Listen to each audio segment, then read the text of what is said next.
Hey everyone, welcome to Polypop, where we review pop culture through polyamorous eyes. Today, we're talking about the Hunger Games franchise. Last movie just came out, I just got back from watching it. Sorry if I break into tears randomly throughout this video. Anyways, today I am going to be spoiling everything, so if you have not finished the series but you don't want spoilers, go finish it, go see the movie, cry your eyes out until you're ready, and then come back and watch this. If you've had no exposure to the series, or if you don't care about spoilers, here's the gist. The Hunger Games series is about a dystopian future where the government uses psychological warfare to control its citizens. The main way they do this is by selecting 2 children from each of the districts each year to all fight each other to the death in a televised spectacle. The main character, Katniss, volunteers to take her sister's place in this spectacle, and she accidentally becomes the inspiration for a full-scale rebellion. In the midst of civil war, a love triangle breaks out. Gale is Katniss's best friend, and if it weren't for the events of this series, it's pretty clear that Gale and Katniss would have ended up together with very little incident. They are both primarily motivated by keeping their loved ones safe, at whatever personal cost to themselves, and they bonded over their shared interest in helping provide for their families through illegal hunting. They know each other better than anyone else. They feel the most comfortable in each other's company, they think so similarly, they work like a perfectly synced team. It's just obvious. At the start of the story, they're not romantically involved, but everyone except for Katniss knows they will be someday. If it weren't for being thrown together during the games, Katniss and Peeta probably would have never found their way to each other. They are completely different, and they grew up in completely different circumstances. There's just not that much common ground to start with. However, Peeta is enthralled with Katniss's spirit for the same reason that we as an audience are enthralled with Katniss, and she comes to depend on his goodness and optimism. They aren't similar, but their differences make each other stronger. Over the course of the story, Katniss is subjected to some pretty horrific psychological warfare. After the first book, she's struggling to cope with some really terrible PTSD symptoms, and she spends a huge chunk of the third book just completely broken inside.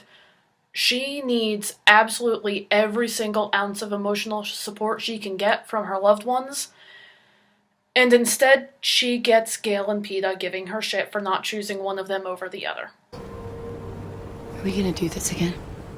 Gale, it was an act. Yeah, it was a good one. It was nice acting. You too. Almost thought that kiss was real. Are you fucking kidding me? Monogamous expectations are so strong and so prevalent that we're worrying about this crap during a goddamn war? Do we really just have nothing better to do? Like, fight the war or something? When Katniss and Peeta return from the games, Peeta is so hurt that Katniss isn't actually madly in love with him that they don't talk for 6 months. Meanwhile, they are both trying to cope with the trauma of the games, and while they could have been supporting each other, they're alone. Meanwhile, Gale keeps guilting Katniss for not loving him as much as he loves her, despite the fact that she's way too broken inside to romantically love anyone, and she never made any promises to him. Do you love me? Gale, you know how I feel about you, but I can't think about anyone that way right now. The only thing that I can think about every day, every waking moment since the reaping is how afraid I am. There's no room for anything else. But maybe if we got away from here, if we went somewhere safe, it could be different. Instead of romantic love, Katniss's love for others manifests as a desire to keep them safe. And even that much love proves to be enough to do some serious damage to her. No, wait, No, we don't know that. We don't know. Did I lose them both tonight? Did I lose them both tonight? Did I lose them both tonight? To be fair to each of the boys, unrequited love does suck. Here's the thing, though. If monogamous culture wasn't so prevalent, they could have eased their pain by realizing that even if Katniss felt something for the other, it didn't change whatever she felt for them, even if it might not have been as strong for each of them as they were both hoping for at the time. The expectation of monogamy forced Katniss to keep her two strongest emotional supports at arm's length when she needed them the most.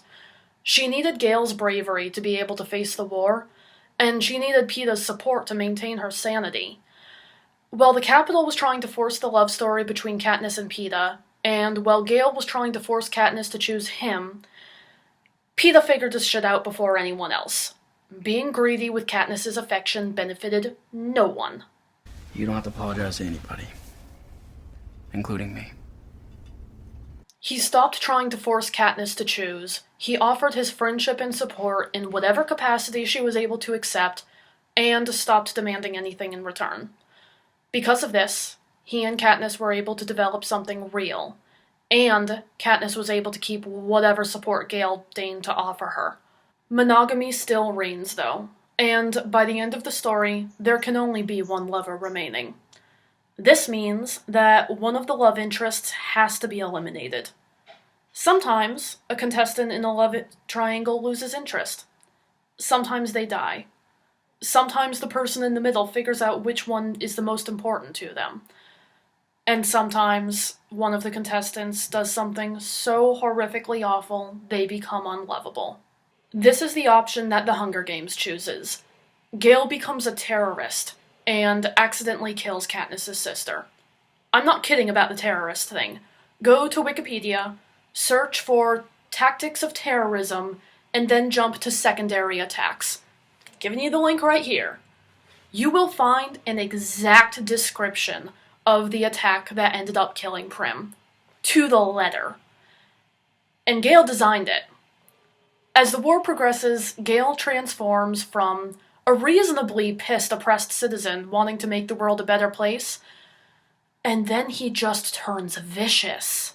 About the real Mockingjay. Did you see what he looks like? Thank you I saw a coward. for being. You don't have any idea what he's I going don't through. care. I would never say what he just said. It's not even that he stops trying to prevent civilian casualties, he starts openly advocating for them.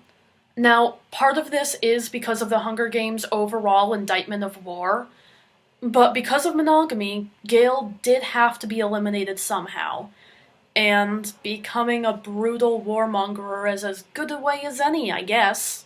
Fictional plotlines add in terrible atrocities to conveniently resolve love triangles all the time. In real life, though, there isn't someone controlling the plot, making sure that there's a clean resolution at the end. When love triangles happen in real life, someone who has done nothing wrong has to be sent packing. How many people have had to give up someone that mattered to them for the sake of monogamy? How much love and support have people been denied, just like Katniss was? Polyamory is not for everyone, and monogamy does have its merits. But my God, look at the price people are asked to pay to protect the monogamous ideal. This is not my ideal world, and I hate to think about how much love and support people everywhere have lost because they were told they could only have one romantic connection. And I hate to think about all of the beloved characters that have been killed off or written to commit terrible atrocities for the sake of monogamy. Make polyamory more socially acceptable, let people gain emotional support from whatever source it may come from, and then maybe writers won't have to kill characters off or make them commit terrible, terrible crimes just to resolve a love triangle. I'm